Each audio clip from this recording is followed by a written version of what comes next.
All right, thanks for the intro. Yeah, so I'm Andy Lyon. I'm a program director with KiwiRail. I've been with KiwiRail for about 4.5 years, so a couple of years in the Wellington Metro team in sort of delivery. A couple of years setting up the digital engineering team. Thank you. And I just recently moved back to the Wellington Metro, so I'm going to share some of the lessons on, I guess, the journey I've been on, the journey KiwiRail's been on. But before I go too far, and because somebody asked me to, I'm going to throw a question out to the audience. So, wondering if some of you can give me an answer to what you think the #1 use in New Zealand is for possum skin. I will pick on somebody if somebody doesn't. Hat, nice. Socks is good. Yeah. Glenn, was that underpants? Soft and absorbent. It's a good choice. Okay, so one of the things I want to try and share with you today, and I guess some of what Amy said talks to this as well, is just it's really hard to think differently. It can be really hard to sort of break the mold. And we're already kind of pre-wired to expect what we already know. And that's sort of, I guess, that's social proof of everyone else is doing it. So, yeah, okay, I'll just keep doing that. But if we want to make a transformation happen, we're going to have to kind of break out that mold. So the #1 use for possum skin in New Zealand is holding possums together.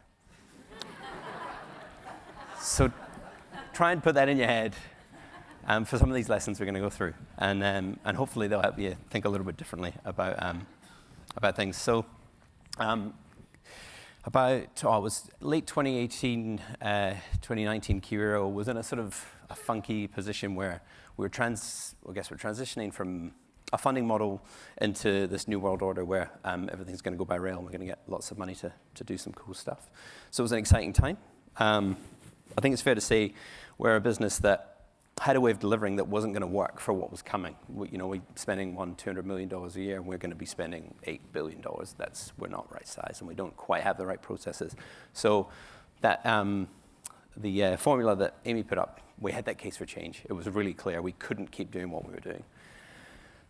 We were, I guess we had this aspiration that we were going to have like some digital twins, and there would be some IoT, and there would be some AI, and maybe some NFTs, chuck them in there, not really sure what we're going to do with them. It's like an alphabet-y spaghetti of sort of buzzwords, but really no idea how to get to the top of that staircase. No idea at all. We were pretty green. I'd say myself as well, I'd never worked on a BIM project 4.5 years ago when I started at KiwiRail. So hopefully that gives you some hope. And I think back, one of the things we looked at was what's happening in the UK and overseas, and we thought, you know what? BIM's a good option. Somebody else has already done it. We're not really taking a risk. Somebody's already got the recipe. We just need to follow it, and hopefully what we do will still taste good. So that's what we did. But we were pretty green. We didn't really know how to do it. We didn't know what the first step should be. So we started pretty small. The first contract that went out, the first tender that went out, we just said, we want to learn about this stuff. We need you to come on the journey and help teach us because we're not really sure how to do it. And we kept that ethos as we went through the pilot. So that's the first lesson that I wanted to share.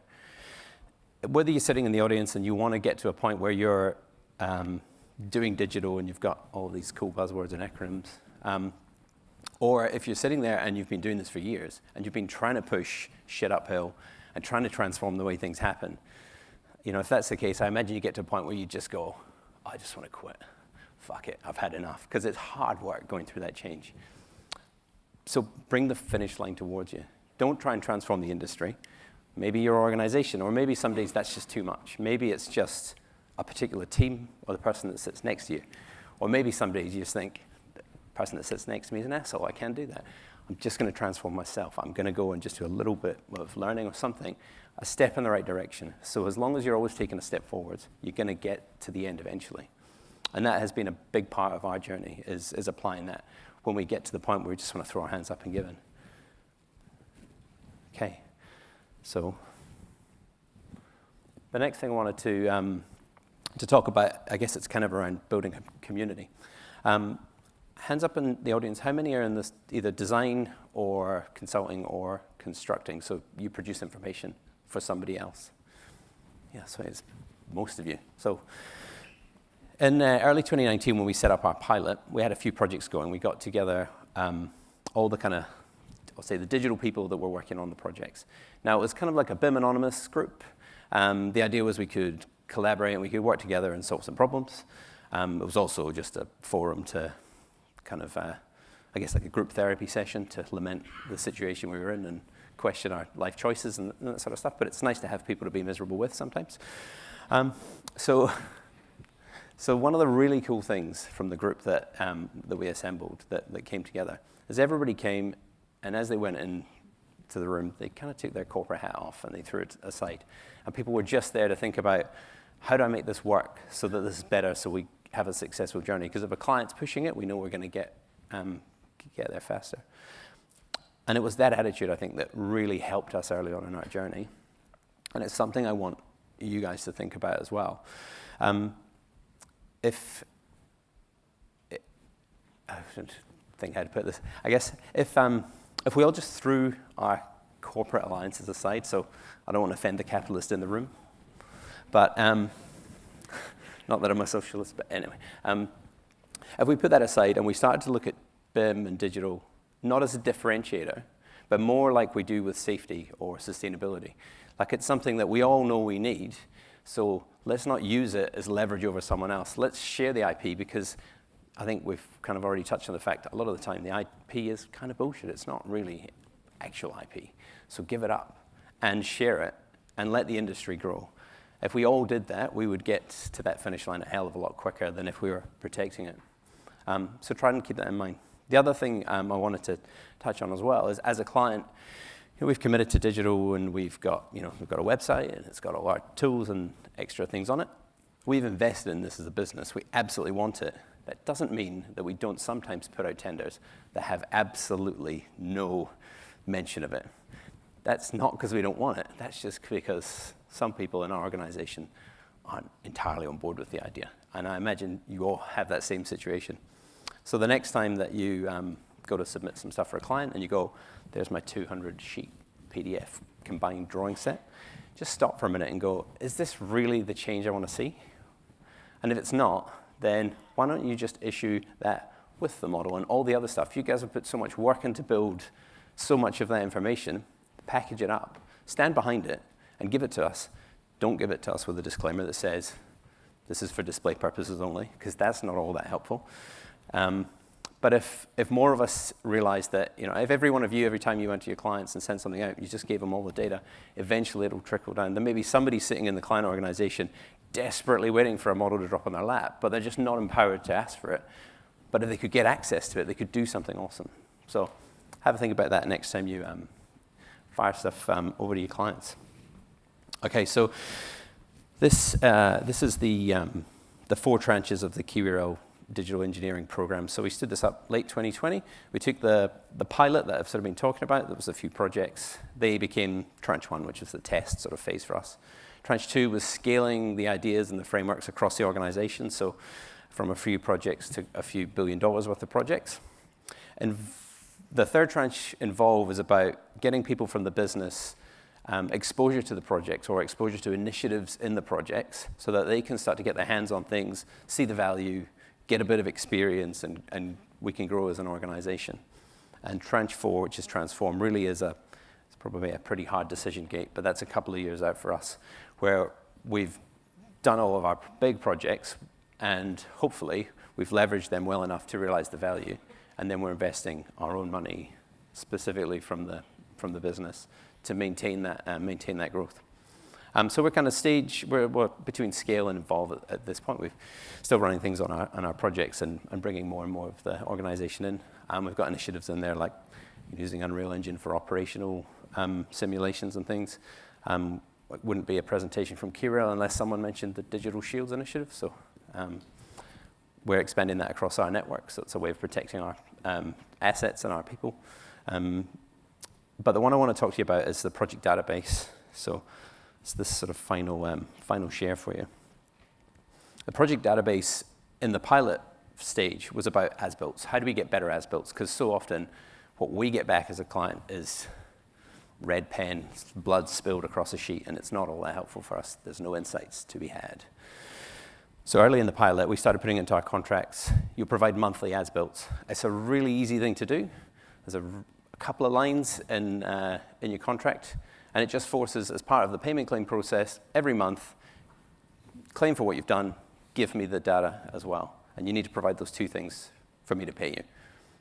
But it was a huge change for us because suddenly we'd see the information sooner and we were able to either get ready for it, consume it, or turn around after the first month and go, that's not what we've asked, so we need this instead. So if you're out there as a client and you're thinking, well, what would a good first step be? That's a really easy one to make.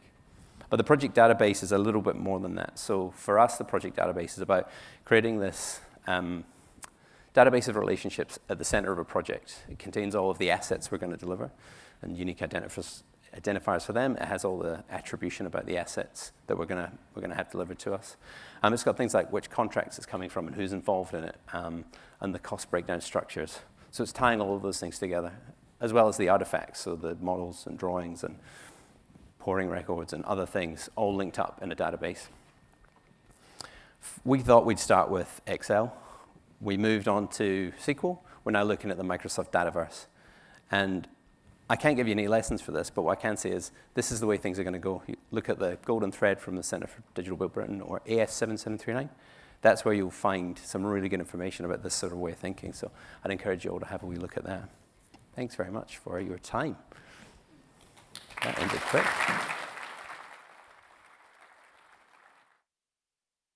Thank you, Andy. Jannat, did you want to go next?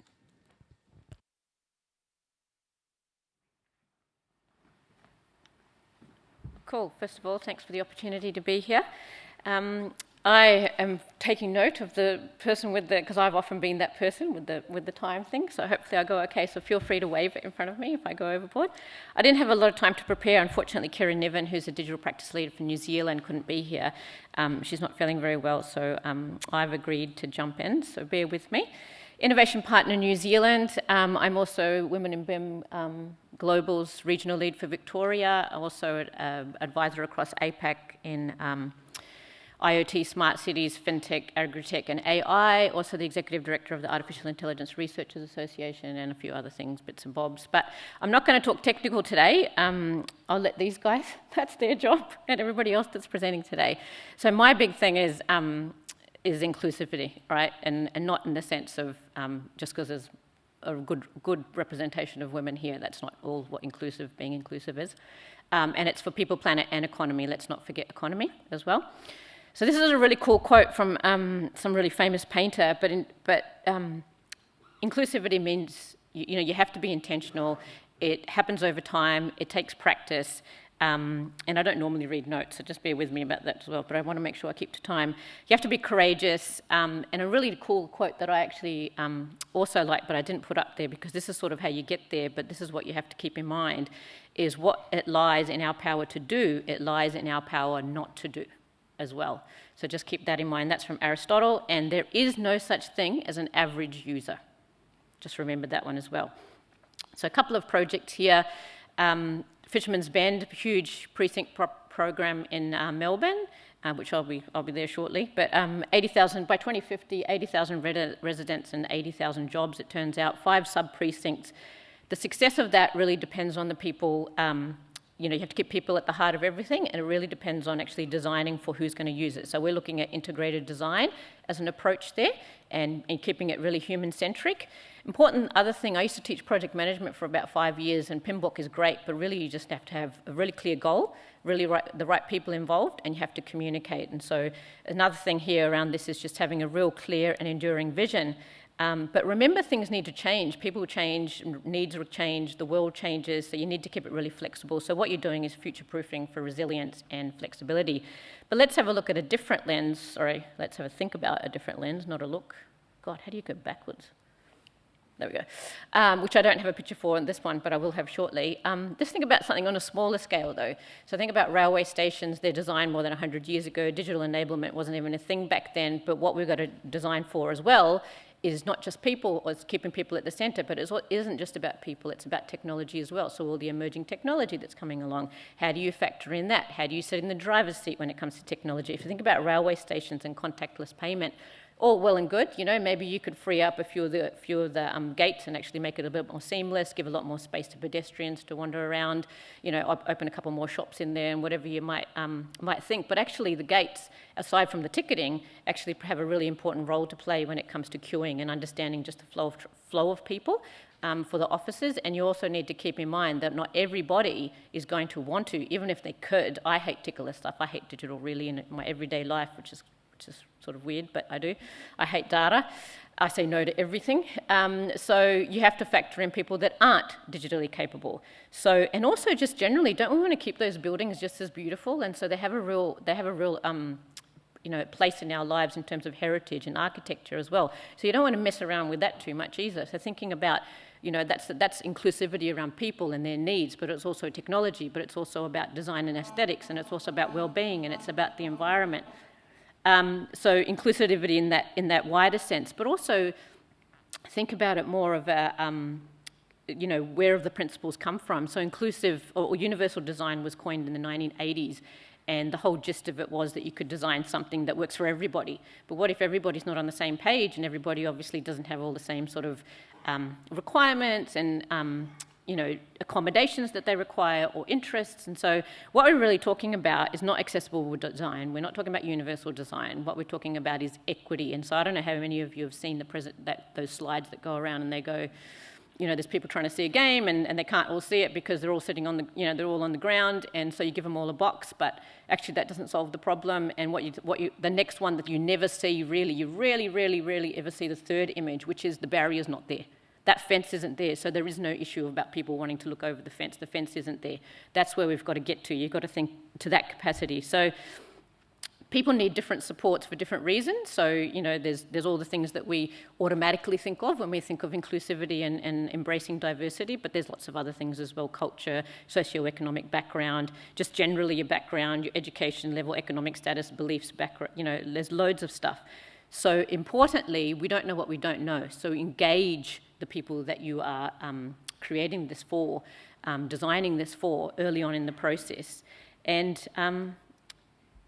silence, so Auckland's got something out at the moment about some sort of feedback on some sort of plan and budget, but just because people aren't saying anything doesn't mean it's okay either. So you really do have a responsibility to reach in and understand who's going to use that place. This is what we need to do more of. That one doesn't need a lot of explanation, so think about inclusivity when it comes to innovation. So this needs to be across sectors. I've said it before, tech cannot do it on its own, engineering cannot do it on its own. So you need to go across sectors, you need to go across teams within an organisation. So think about other people in your colleagues, think about other organisations in the sector, think about different sectors. It needs to be across communities, not just one community. We want to connect thinking. We want to be thinking about uncovering the possibilities. We want to be doing real innovation for real impact that's going to be longer term. And it is about new products and new services. In Aurecon, we talk about new to team, new to organisation, and then new to the sector. I like the way that the government in Canada talks about it, about new ideas and new partnerships for stronger communities. AI, everybody, I haven't played with it, to be honest. ChatGPT, I'm over it already. But the biggest thing with ChatGPT, think about this, isn't ChatGPT. It isn't the fact that it can do what it can do, apparently. The biggest thing with ChatGPT is that now the whole world is engaging with it and telling it what it's asking for, what things they want to automate, what things are not correct, and it's coming back and asking your person is coming back and asking other questions. That's a partnership between technology and people. Whoever has that has got gold. And so they're the perspectives that we need to be taking into account. And we need to be thinking about how that's engaging with the world to understand what the world's thinking. And it's even more powerful than Facebook. It's even more powerful than Google search in the sense of what it's curating from across the world, really, across the millions of citizens in the world. Couple of digitally stuff, because we have to talk about digital stuff and projects. So 3D visualization as a tool, so thinking about innovation, and thinking about being inclusive in innovation, thinking about design in terms of inclusivity. So we're involved, Aurecon's involved in Hong Kong around the development of an interchange and a tunnel. Lots of the population there, concerned about what was going to go on in terms of what happens under the ground, drilling and explosives and things like that. So 3D visualization enabled us to be able to engage with the communities and asset owners and people that were really interested in maintaining the heritage of Hong Kong, and be able to show them what was going to be happening and how it was going to be, perhaps potentially being visible more above the ground. The digital twin concept, if you go back to the contactless payment thing, how do you understand what potentially the flow of people could be through a railway station? Just think on a smaller scale. Digital twins, it's a capability. It's not just a visualization, it's a capability. It brings data together. I was just talking recently to a roundtable of C-suite about data fabrics, and how do you get data fabric to be the ground truth when it comes to digital twin, and how can you then enable that to run scenarios and run modelling? And so you could, that's been used in the design of railway stations to understand how do you achieve that connection between technology and emerging technology, and how people move through a station and maintaining all the things that are still important. VR and AR, that's somebody canoeing down the Avon River in Christchurch. Aurecon's has been involved with the projects that came about after the earthquakes of 2010.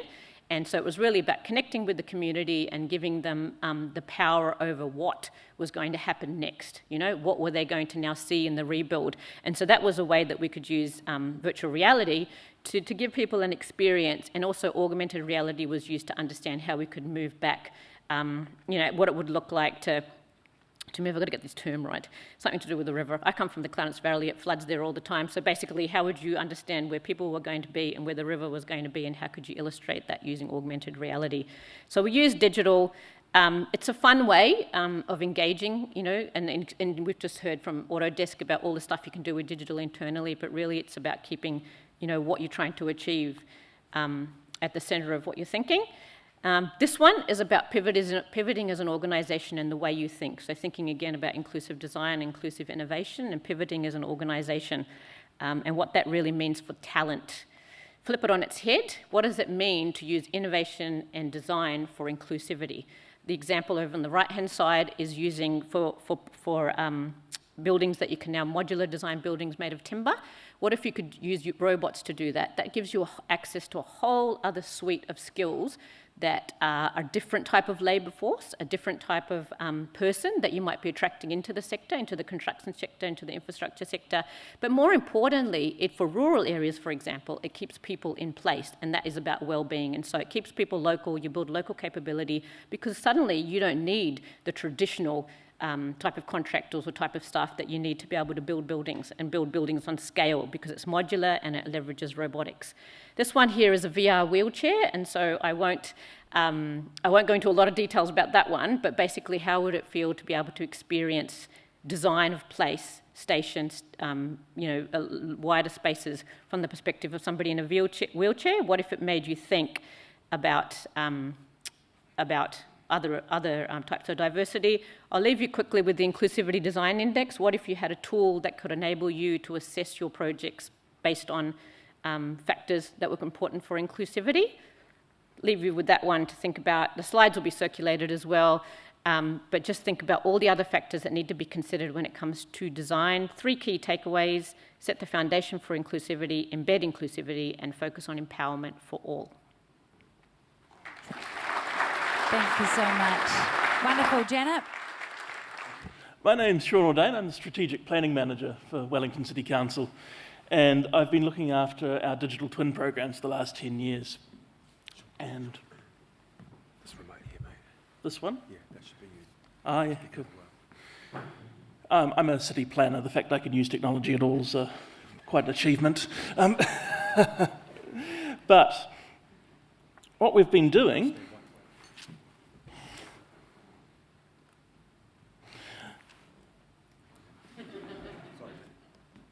There we go. So what we've been doing with our digital twin program is mobilising the city's data to be a strategic capability to help us solve some of the big problems that face Wellington and take advantage of the opportunities. One of the things to understand is cities are incredibly complex. They're the most complex things humans create. They're also the most hopeful things we create. They're where new ideas happen, they're where people find new freedoms, they're where change happens, and so they're where the future happens. And that's why this program has been so animated. This is a really interesting example that shows the scale of that change. That is what, on the left, Wellington looked like in February of 1840. In the middle is 2010, and this is what some architecture students thought the future looked like about 7 years ago. It's interesting how the future changes, isn't it?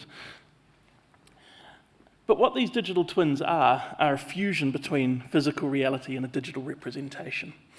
So the Waitohi, the library, swimming pool, kindergarten complex at the top, is a digital version. The bottom one is the physical version. They get fused together.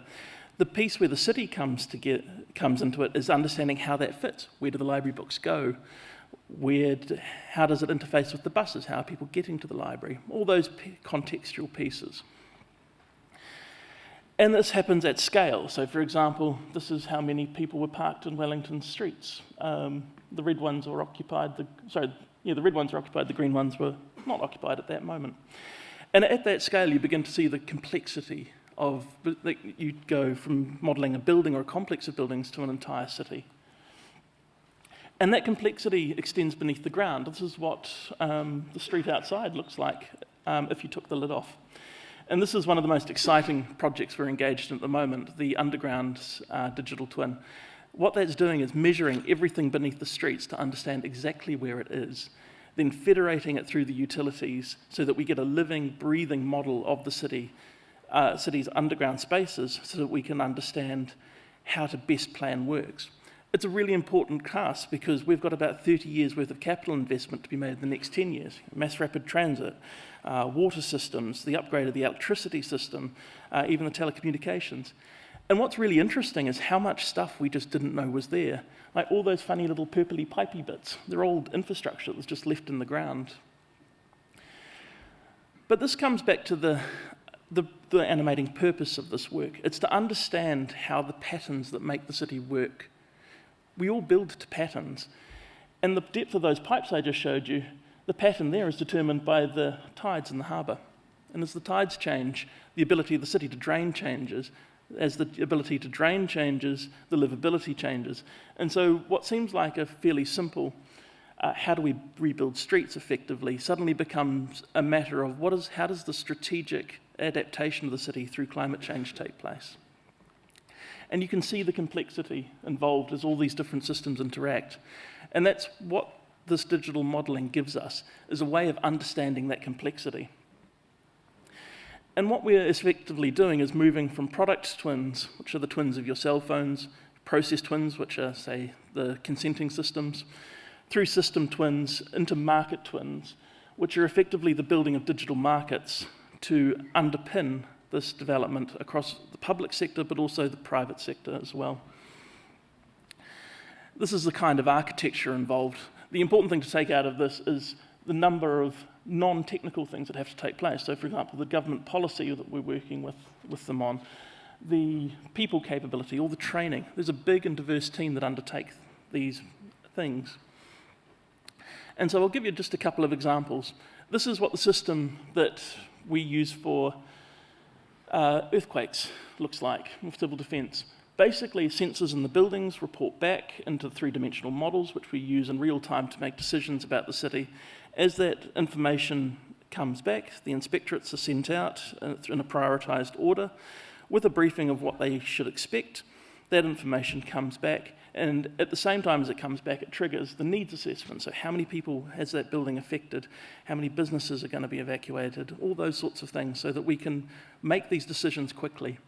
What this has done is cut the response time from 3 days after the sudden earthquake to about 2 days after Kaikoura. We're confident we have got it down to about 1 day, 1.5. I personally think that if we go any faster, people won't believe we've done it properly. But it's vital to that strategic growth of the city, and understanding that with climate change and earthquakes we have these hazards, but we can adapt to them.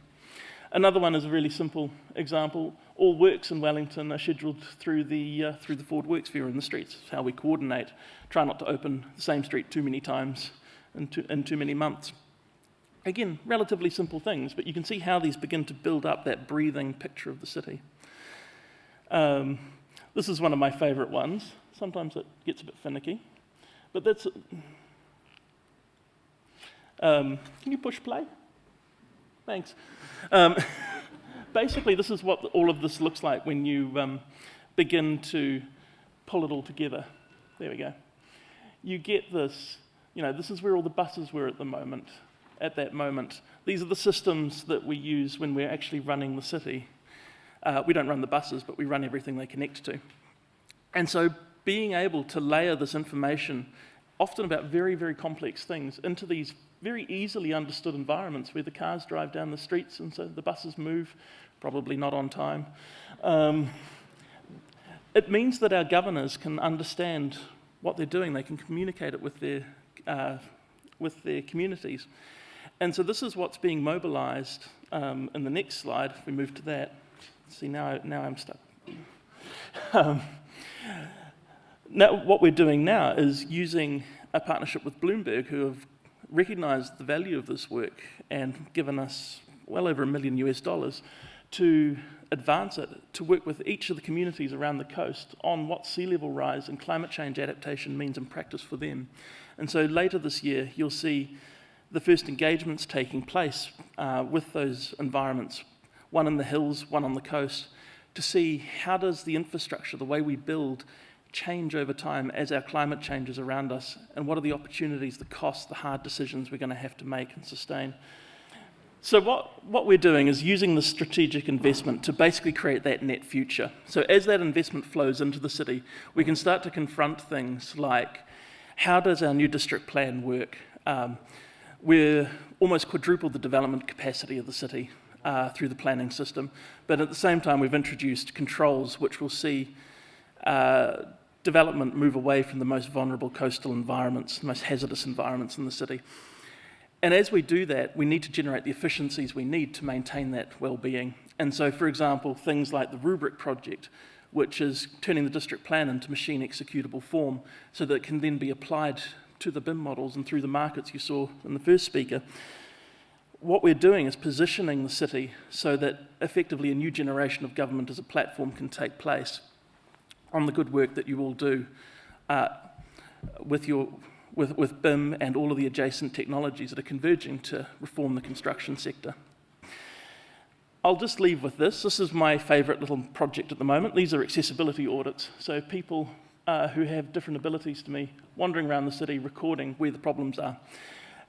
It looks fairly trivial, but these little tiny details, when they're brought up to the level of a work program, and we're making sure the curb cuts match up, we're making sure that the tactile pavements are in the right place, they make a difference. They're ultimately the thing that will help us adapt to the long-term changes that have happened from COVID as people's patterns of life change and Wellington becomes home to more people in its central city. And I'll just end with this. This is my favourite email. Everybody has one. It was sent by Barbara. Barbara's our chief executive. And we had an earthquake a few weeks ago up in Kapiti. This was just after it. Barbara said, we've used our seismic sensors. We understand what's happened.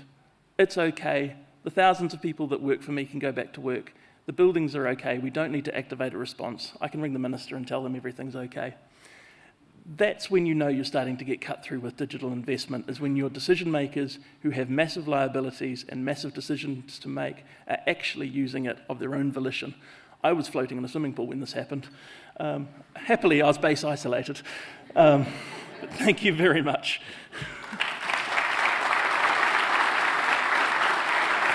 Wonderful. Thank you, Andy, Jannat and Sean. We've got time for a few questions, so let me grab them. Jannat, how do you encourage less experienced team members to think about how digital advancements in BIM can help them, and how do you support their journey? Sorry, just the start of that question again. How do you encourage less experienced team members to think about how digital advancements in BIM can help them, and how to support their journey? Really about including them in the conversation, and so lots of young people, and even just new to the sector, and even just people that are switching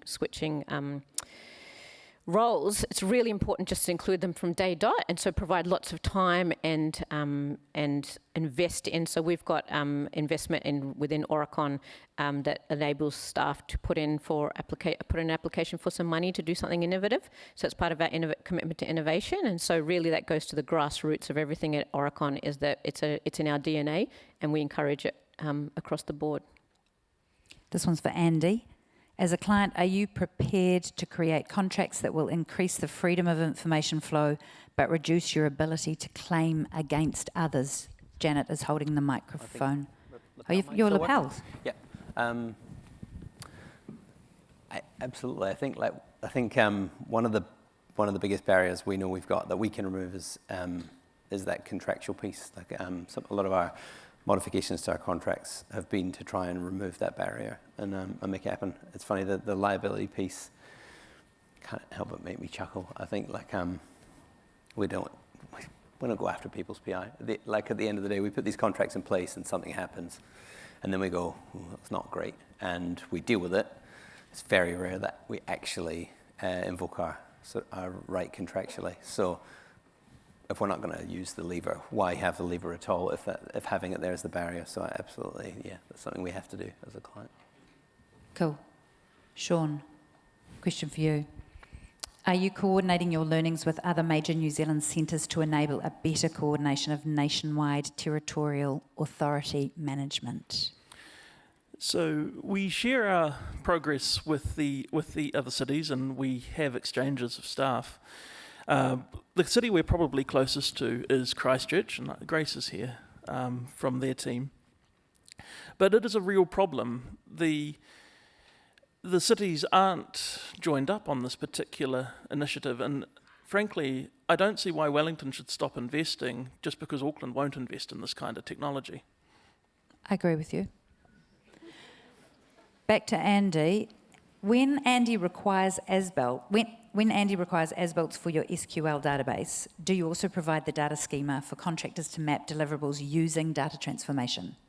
Yeah. It's obviously a bit of a journey that we're on. So the first step for us was getting that schema and that data model together, and it's partly available at the minute on the KiwiRail website. So we have an explanation on there, and you can download that as a digital format.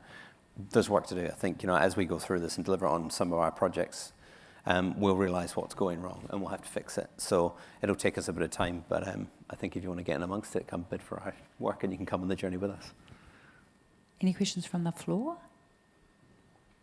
I mean, these are all from the floor. So, Andy, another one for you. Any eureka moments on your BIM journey where you've experienced, where what you have experienced has completely changed your appreciation of what technology can do for you? Yeah, look, I think the project database, that sort of shift towards the Dataverse was a big and recent one. But I go back to one of the really early learnings we had. We had a BIM model, and that was obviously going to solve all our problems, and it was great. And then we got to site and we started building things, and it wasn't so great because all of the clashes and problems that were in the model were also in the real world. But we weren't really tracking those problems, and so that was a big shift for us. We introduced Revisto as a product which we provide the license for and we provide the training for to anybody who's on our project, because we just need to know as a client those things are being managed and closed out, because at the end of the day, once that problem appears on site, we pay to fix it. So that was a big one. That was a big sore lesson for us, but it was good to learn early. Okay, there are a few more questions for you. So you know what his face looks like. You can catch him at morning tea. Sean, I'm going to finish on a question for you. Is the interactive city model of Wellington available for public use? Can designers use the model to evaluate design for better design outcomes? So it has been used that way. And what Julia's team is doing at the moment is she's just finished rescanning the whole city, and they're releasing that new model in newer, better, more open formats, and also with the GitHub repositories of how we actually do the processing and how to get it into game engines and into the different forms of software. Awesome. Hey, ladies and gentlemen, put your hands together for Sean and Jannat and Andy. We have some gifts for you.